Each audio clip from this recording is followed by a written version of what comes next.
Gente amada do meu coração, a paz. Sabe qual que é a palavra de Deus para mim e para você hoje? Descansar não é não fazer nada. Descansar é ter a certeza de que você já fez o suficiente. Você já fez o possível e agora é confiar no Senhor. Descansar, para quem não entende o que é descansar, acha que é irresponsabilidade.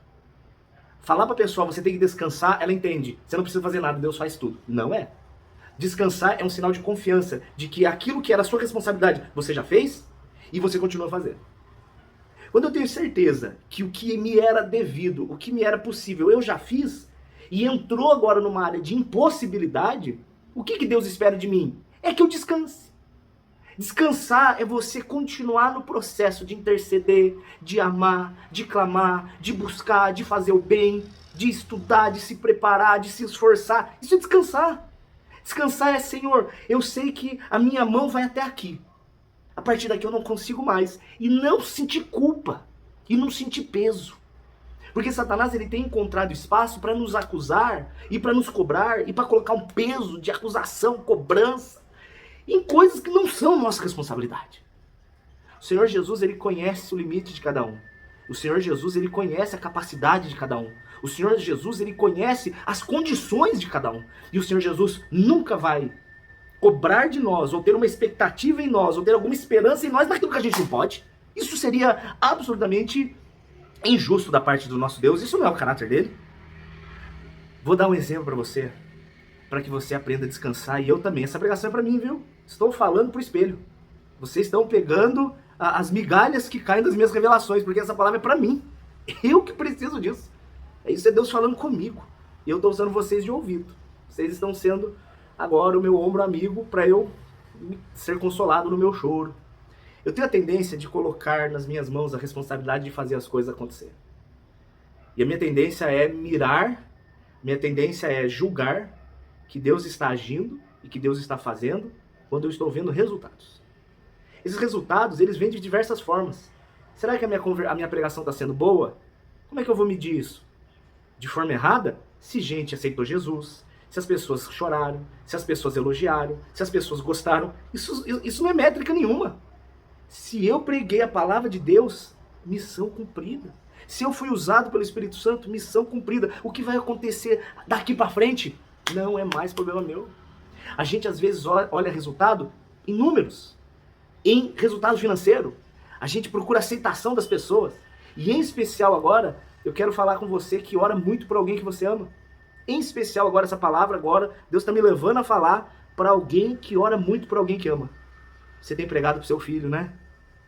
Você tem orado pelo seu marido.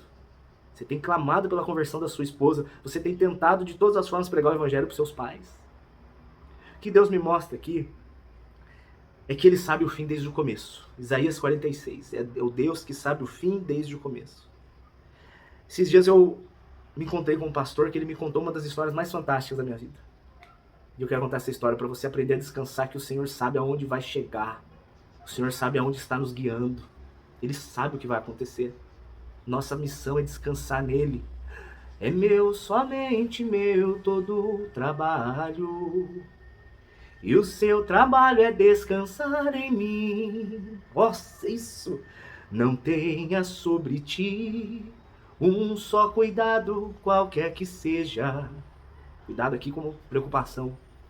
Pois somente um, seria muito para ti. Olha Deus falando para você, ó. É meu, somente meu, todo o trabalho. E o seu trabalho é descansar em mim. Esse pastor, um homem de Deus, ele e a esposa, pastor, homens de Deus, fiéis ao Senhor, amorosos, educaram e cuidaram dos filhos. E o filho com 13 para 14 anos se rebelou contra a igreja, abandonou os caminhos do Senhor e falou: pai, mãe, não quero saber de Jesus. E foi viver a vida do jeito que ele queria. Foi curtir a vida do jeito que ele achava. E aqueles pais nunca desistiram e oravam e cuidavam e clamavam e intercediam e davam bom testemunho. E ficava sempre aquela angústia. Nunca desistiram do menino. Nunca. Nunca, nunca, nunca. Ainda que chorando, ainda que sem ter esperança, ainda que sem ver mudança, sem ver resultado. Ainda que às vezes perdendo toda a capacidade de olhar lá para frente. Mas continuar amando. Os anos foram passando. E esse é o perigo da gente medir sucesso pelos resultados, porque não estava dando resultado nenhum. Não aparentava mudança nenhuma. Não via, ninguém via melhora. Parecia que estava só, pelo contrário, parecia que estava só afundando. O menino cada vez mais afastado. A gente às vezes acha que Deus está respondendo quando a gente vê uma escadinha sendo subida. Pode ser. Mas pode ser que não. Pode ser que Deus chegue de repente. Pode ser que a mudança seja radical de um dia para o outro. Eu vejo às vezes situação onde Deus vai trabalhando aos pouquinhos.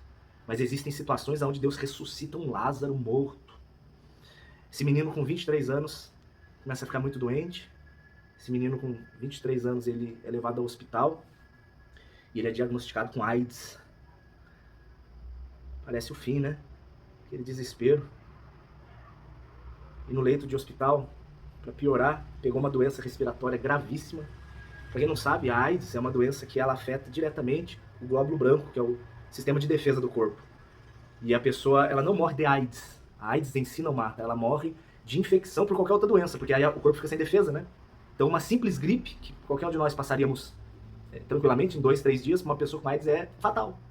Se não houver um cuidado médico, é fatal. E foi o que aconteceu. Ele pegou uma doença respiratória, foi levado para o hospital. E o fundo do poço, humanamente impossível, impossível. Parecia que tinha tudo ido pro buraco.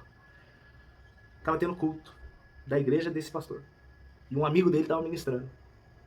E eles chorando e clamando pelo menino. E a pregação foi sobre o filho pródigo.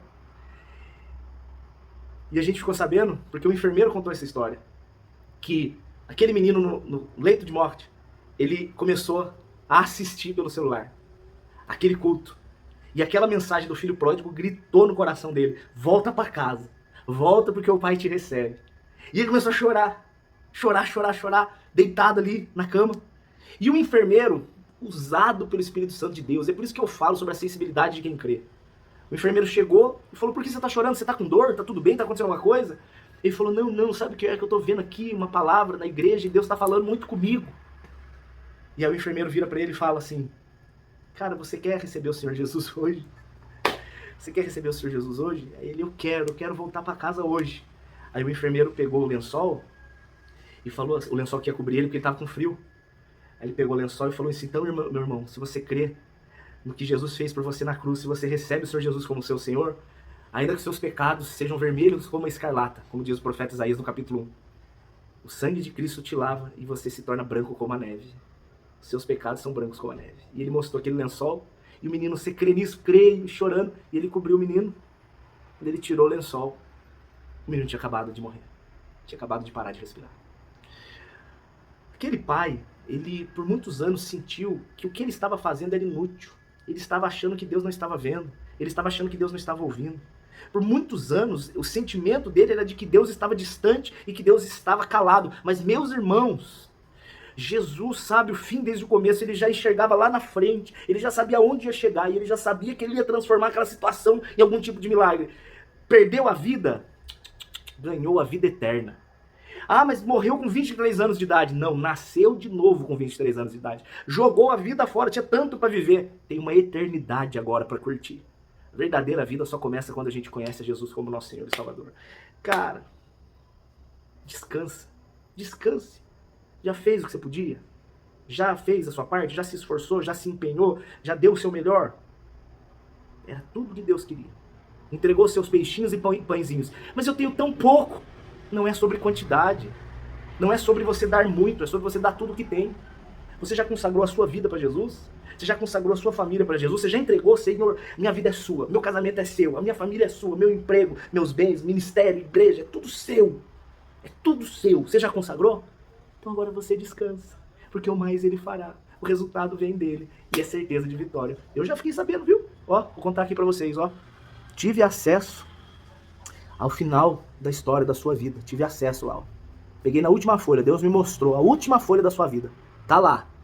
Muitas lutas, muitas dificuldades durante a sua vida, sim. Tá lá escrito, ó, no livro. Tô revelando a sua vida. Um monte de lutas, um monte de dificuldades. Mas se Jesus passar contigo por todas, se você é dele, a última página tá aqui, ó. Você venceu. vencemos, ganhamos, a vitória é nossa. Quem garante é o Senhor Jesus. Graças a Deus. É por isso que eu descanso. Não sei o que vai acontecer. Não sei qual é o plano dele. Mas sei que estando nele, é certeza de vitória. Amo vocês, gente. Deus abençoe. Descansa. E o seu trabalho é descansar em mim. Aleluia.